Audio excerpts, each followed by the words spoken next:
session of LibTalk. I'm your host, Michaela Johnson. Joining me is my co-host, Jordan Barlow, as always. And our fellow guest, Sarah Parrish. And Stephanie Salvaterra. We're so happy to have you here today. The W has been making history since 1884, helping to preserve those moments from history are our history buffs. Sarah and Stephanie join us as we talk about the importance of the W through the lens of our archives and special collections. So, Jordan, you want to start us off? Actually, okay, so I have a couple of questions on just as a get-to-know-you basis. But first off, let me just say how excited we are to have you join us for our third episode. We're excited to be here. Well, thank you. So I'm going to ask you two questions in this section, and feel free to, whoever wants to answer first or however you all want to answer it. But what first drew you to work in archives? I can go first.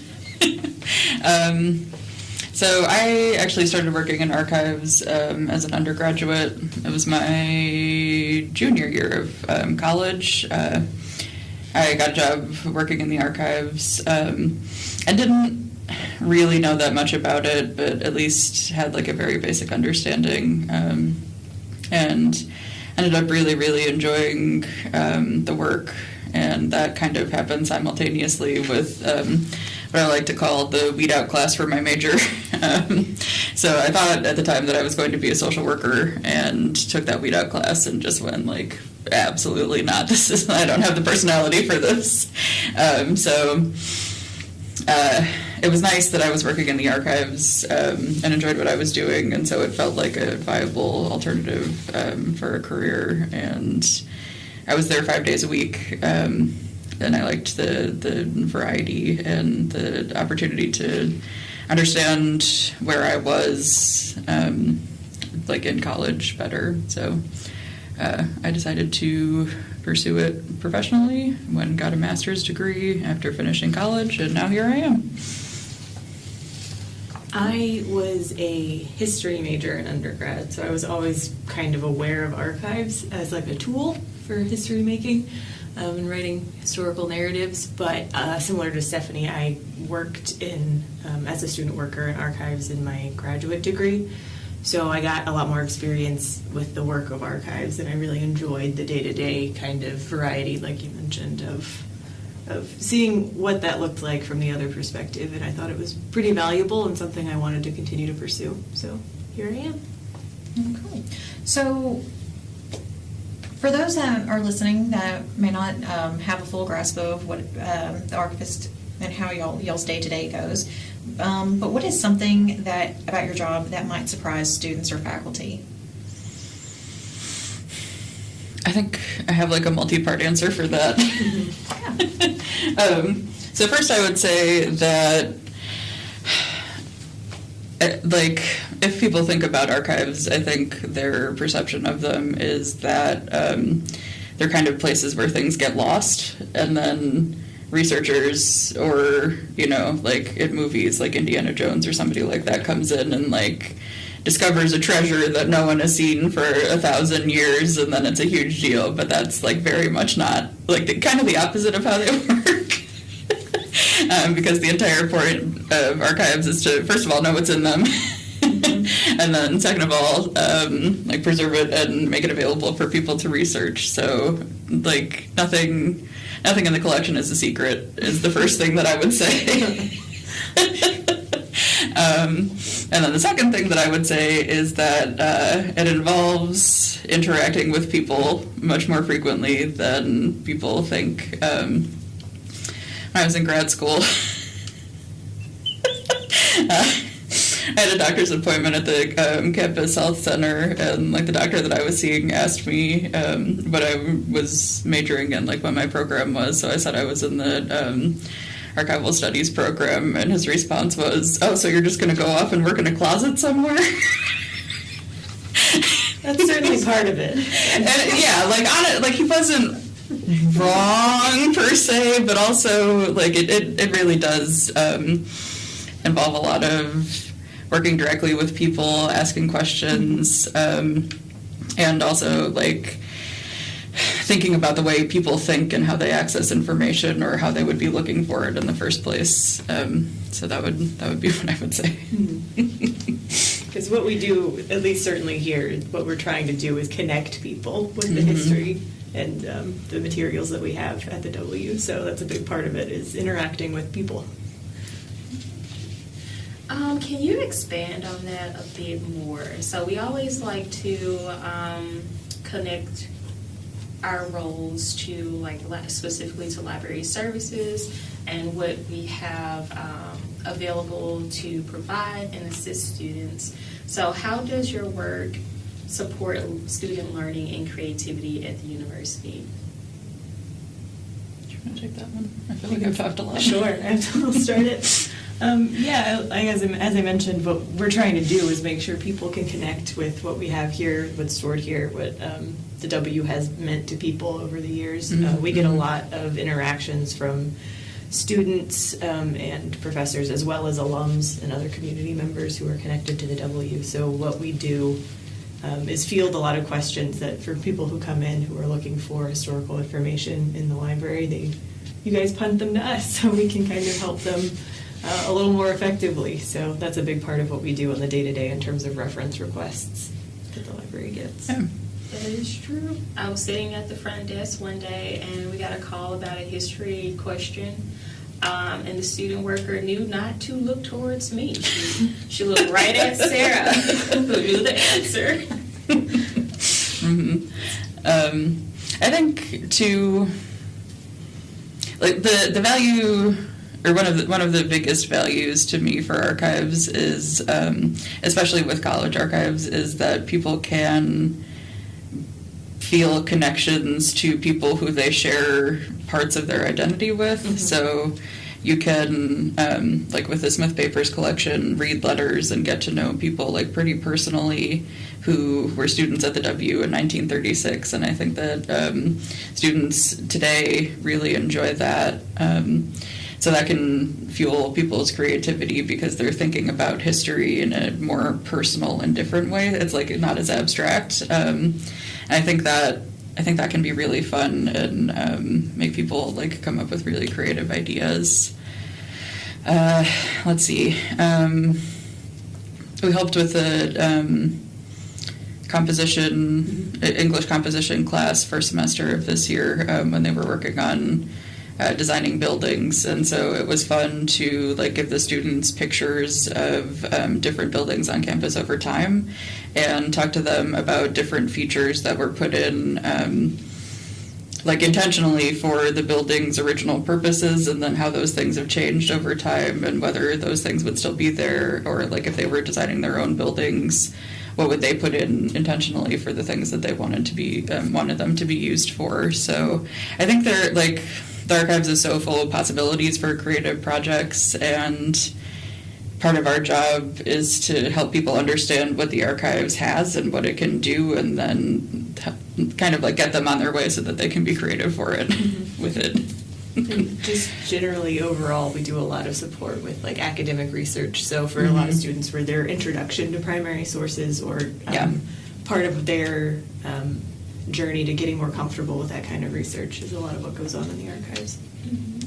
Okay, thank you for sharing that. I think it's always important for our listeners, especially our instructors who might be tuning in, to know how the archives can support different lessons and projects that they want to do throughout the semester.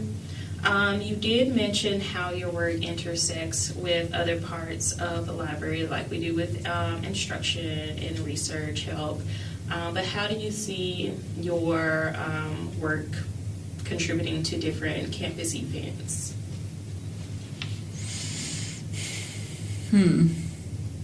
What do you mean, like, what do you mean by campus events? I would say, like, the largest one would be homecoming we have in the spring, or even off-campus events like we have with Pilgrimage. Yeah. We did actually work with people 2-3 years ago, maybe, who were doing a presentation during Pilgrimage, whose father was an architect who designed a lot of the buildings on campus. So that was a really interesting project, actually. we've also, the past 2 years, worked with Tales from the Crypt, students who are doing research on figures from W history, so that's a pretty big event. And Homecoming often involves the archives, so if people want like historical photos, they'll contact us. I lent out yearbooks one year for the room, like to put them in the W room so people could look at them. Gosh, what else? University Relations contacts us like relatively frequently. Usually for pictures or like to confirm information for like things that they would be printing in Visions, or they just emailed me last week for pictures of the founders because they were putting together a video for something having to do with Women's History Month, like in history of women's colleges and education. So I think we touch a lot of different things on campus. Mm-hmm. And the support role, certainly. Yeah. Very supportive. Oh, and thank you for reminding me. I forgot to say Happy Women's History Month. Yeah, Yes. Big one. Y'all are representing the W very well. Oh, Not thank only you. preserving the history, but making the history of your own, and especially for it being representative of Women's History Month. We are shaping our community, and it's the fun thing is that we are a community that all of our alumni, or even those that are from Columbus or moved to Columbus, anyone who has interactions with the W, they have a fond memory with us. And y'all are the preservers of those memories, and that can be an extremely inspiring work to be a part of, because there's truth in memories and there's truth in histories, and having those leeways to have access to them is very vital to our community resources. Thank you very much. Yeah, thank you. Wonderfully said. Well, to continue on with the sentimental train, I was going to ask, some personal stories and experiences. Now, I could ask for a favorite memory of helping a student or faculty member, or what's the most exciting or unusual project you've seen come through? I do have an answer for the second one, and it took me a long time to come up with something, because normally it's like pretty. I don't want to say run of the mill, but Every project we see is exciting because we get to help with it. Yeah. But some of them are kind of the same form of project. Yes, exciting. Yes, everything's equally exciting, but unusual. There was a student last year who came in because he and Dr. Dodson were doing research on the ginkgo tree. Oh. And like specifically and I think they still are researching like how far the reach of the ginkgo tree has been in terms of like fertilizing other trees and plants in the area. And so that was the first time we had a student come in for a project having to do with science, at least since I've been here. And so he like read some articles about the ginkgo tree and like learned about how old it was, and like other important trees on campus. So that was one of the more unusual projects that we've had, for sure.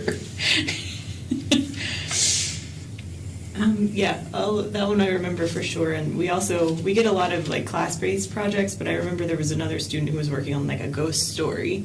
So they were they were coming to visit us not for a specific project or anything, or to a specific historical figure, but they wanted just kind of to see what the ghost stories at the W were like, to kind of get inspiration for their own writing. So that was pretty interesting. Mm-hmm. See, and that's like the best part about southern campuses, southern states. We are jam-packed with lore all of its own.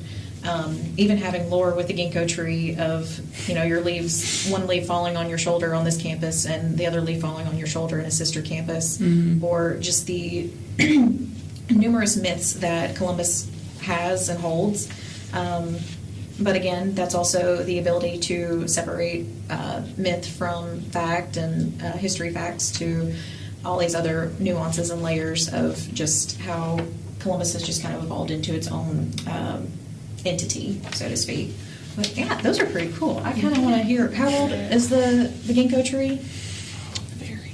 Oh, the number that's coming to mind is 100, but I think it's older than that. That feels too recent.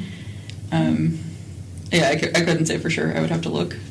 We'll have to fact check that. We'll have to go to the archives here in a minute. Absolutely.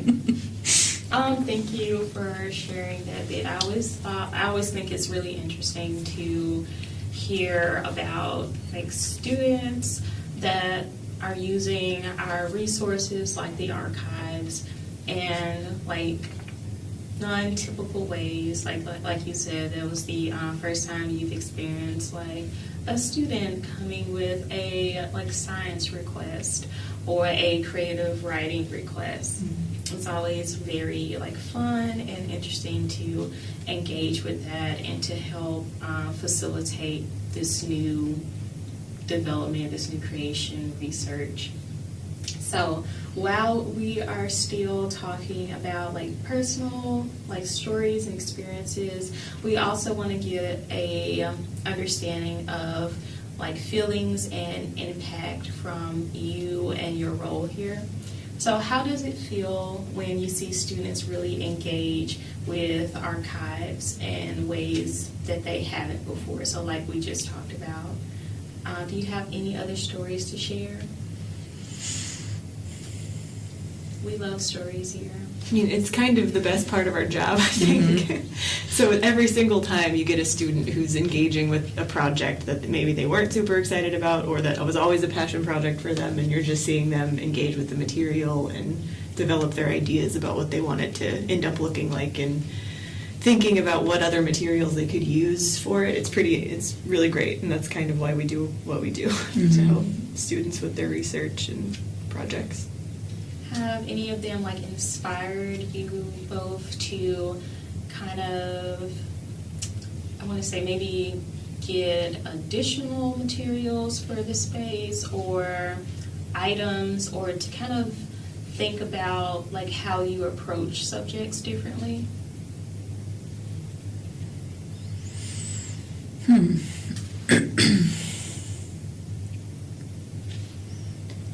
think it's at least influenced what we think people are interested in. Definitely. Once we see what people respond to more when we're doing bigger class-based instruction. Just so we know what might catch people's interest more quickly, mm-hmm. or what they might be interested in to research more of.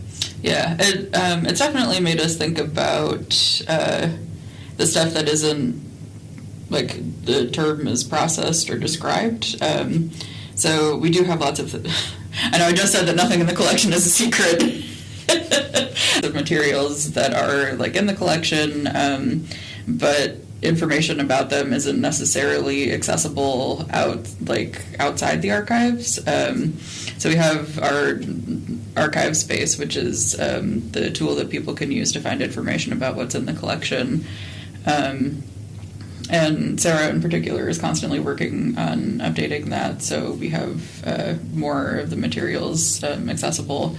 But the Tales from the Crypt projects, in particular, have made me think about like what things that aren't processed and described could be processed and described to like help keep that project going and have more subjects for students to look at or more records related to the people that they're researching. In terms of collecting, it's kind of hard because the nature of archival materials is that they're unique and original. So we are limited. Like anything that can be put in the collection has to have been saved initially, and then somebody, like either we need to know about it and contact someone to collect it, or someone needs to know about us and contact us so that we can bring it in. But something that I have thought about basically since I started in this role is getting more materials related to the social clubs, because what has seemed true as both of us have continued working with the collection is that it really seems like people just assumed that social clubs would be around forever and everyone would be aware of like what they were and what they meant to people. So there isn't a lot of recorded information about them, and that has been really hard. So that's something that I thought about collecting. We also, just like in general, don't have a lot of records of like student experiences from students' perspectives, and that would definitely enrich the collection. So those two things, and then like materials from Black students and other students of color for sure. And those are things that people have asked for directly, that we haven't really been able to provide because they weren't saved or they weren't donated. And there are many like good and bad reasons for that being true, I think. I just love how all the items you mentioned had something to do with like community and like different social organizations around campus. Since I feel like we all understand that libraries is like a social space, a space for community members to get together and learn. And sometimes when people think of archives, they might not see that as a space that they can just freely walk into. Even though we have a very pretty reading room with lots of space for you to view materials. It's not a closet space. Yeah. That's very true. Almost entirely windows. You have room to move around and see what we have. So definitely don't be afraid to come in, ask for Sarah or Stephanie and see what we have. And also to any alumni out there who might be listening in, like if you have any social organization materials, we might be interested in adding it to the collection if you're willing. You heard it here first. Well, I know y'all spend a lot of time looking towards the past, but now we're going to take a second to look towards the future.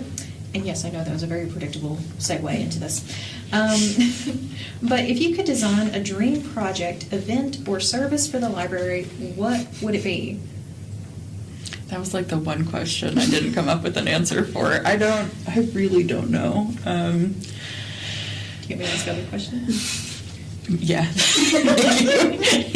I can ask any of these 3 questions you want me to. I just have to cut these out. You guys are library employees, so is there, do you have an answer for that question for the archives? Is there something that you can think of that you would really like to see the archives doing?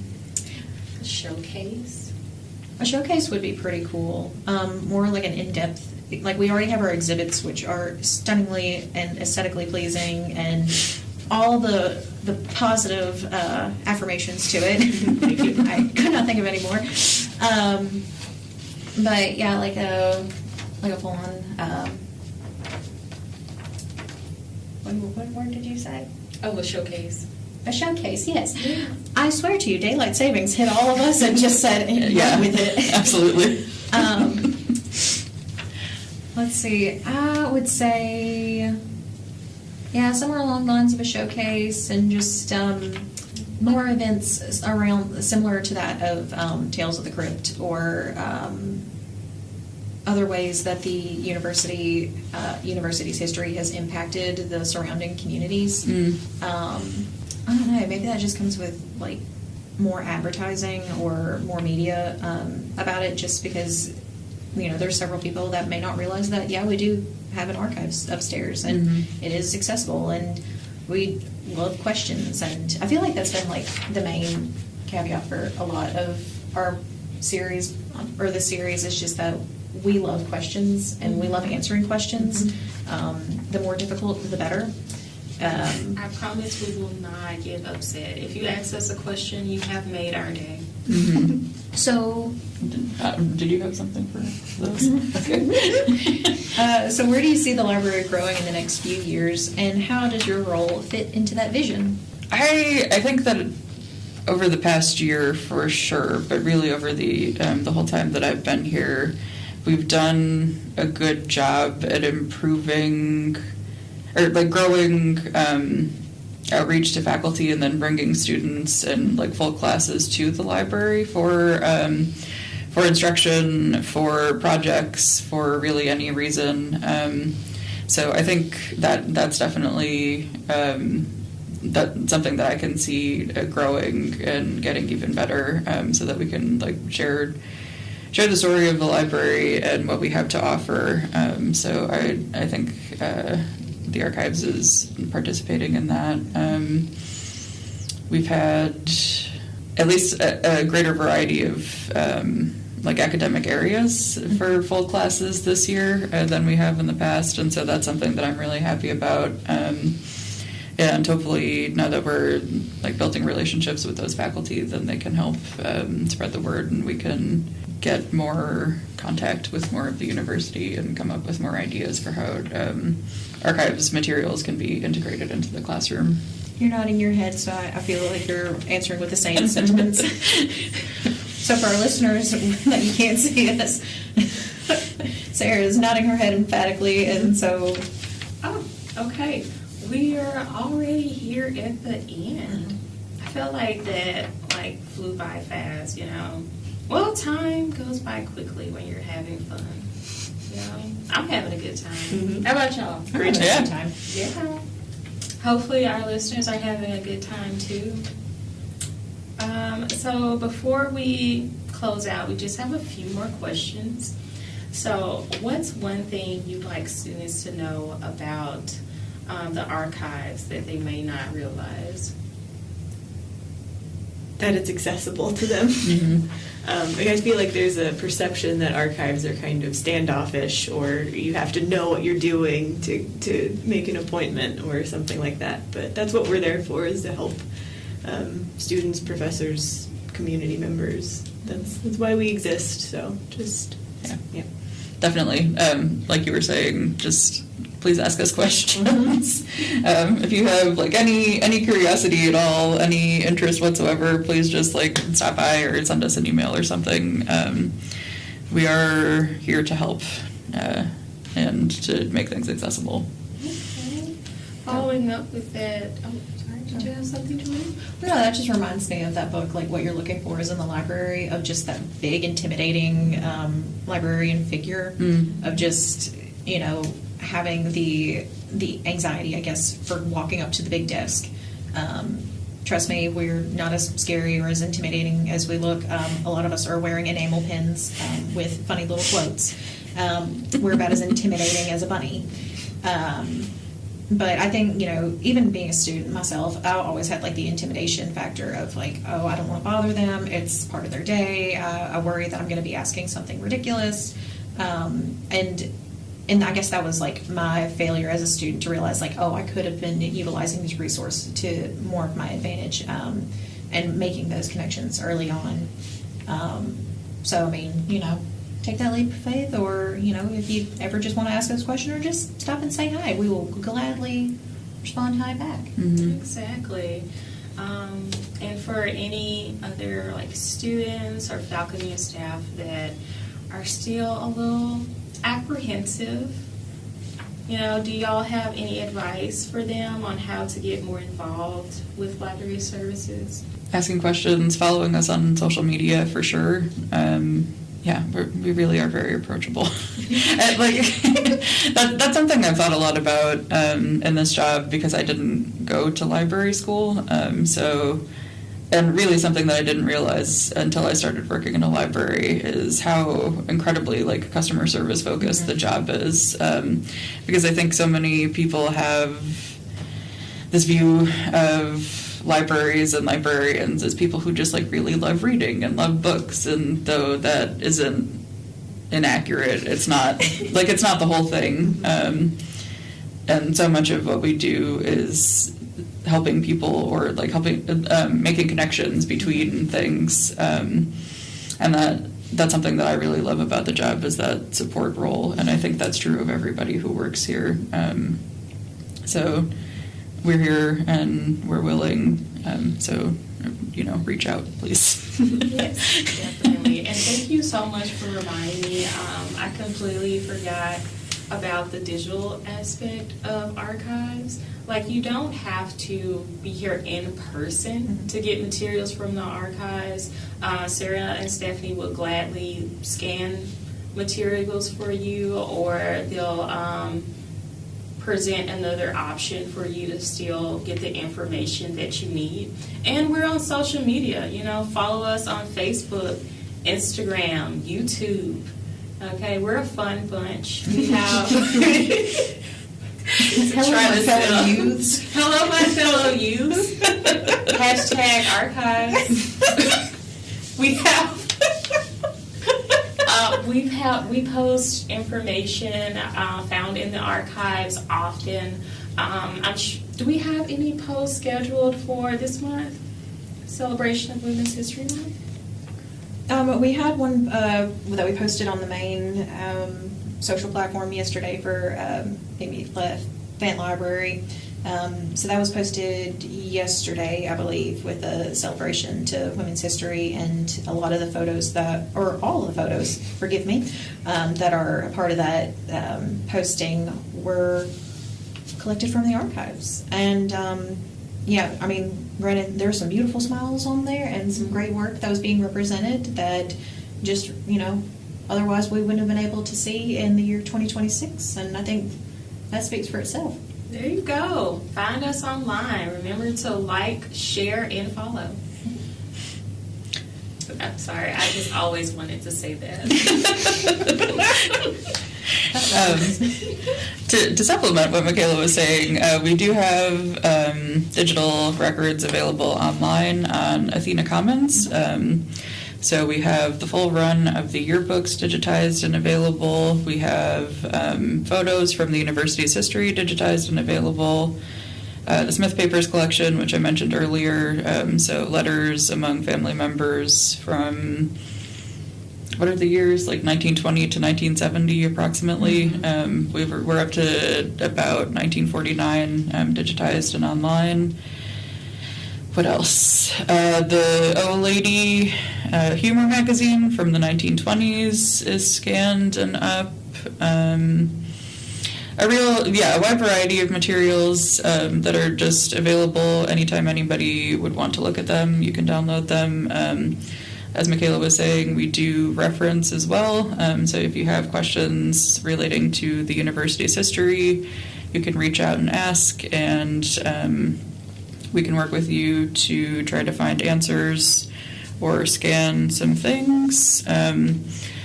Archives are generally in person, but we can work with you if you can't come in. So.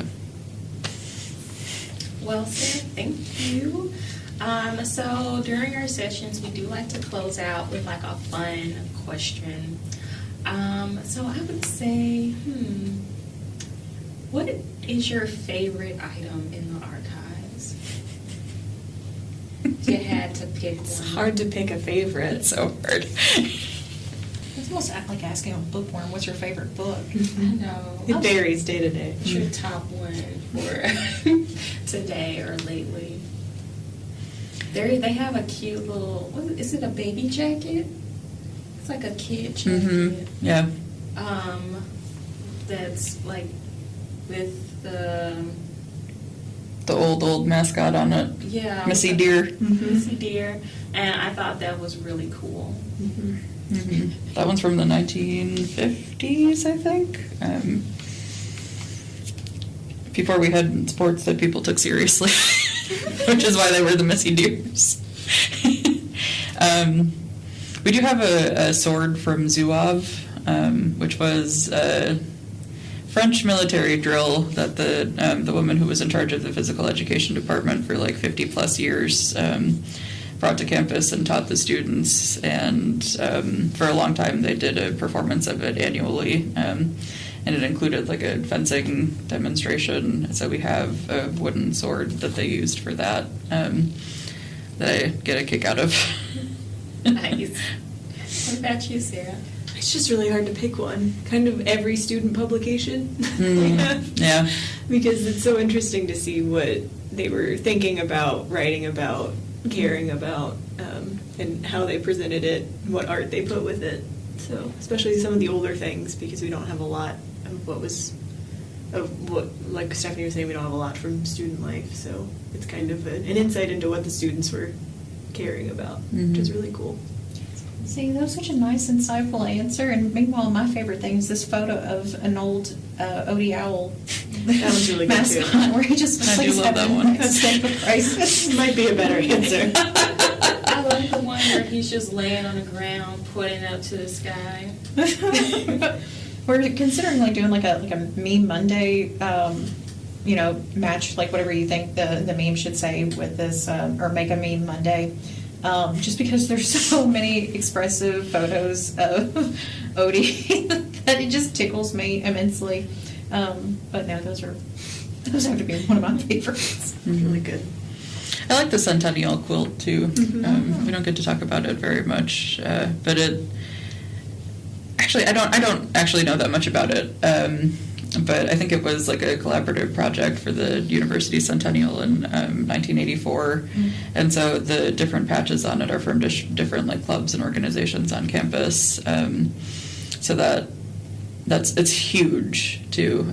So that's really cool to, like, it doesn't have a lot of information to go along with it, I guess, but it's just neat. Sounds neat. I love a quilt. They have stories like all on their own. But yeah. And we're getting ready to close out. Jordan, did you have any additional questions? No additional questions, but we just wanted to take the second to thank you all again for joining us today. I know this is one of those things that is vastly different than your day-to-day, and we just appreciate y'all taking the time to share a little bit about what you do, what inspires you, and all the work and hard work that it takes to keep an archive running and accessible. Same. Thank you so much. We really appreciate it. And I know our listeners do as well. Thanks for having us. Yeah, thank you for having us. Okay. Bye. Bye, guys. Bye.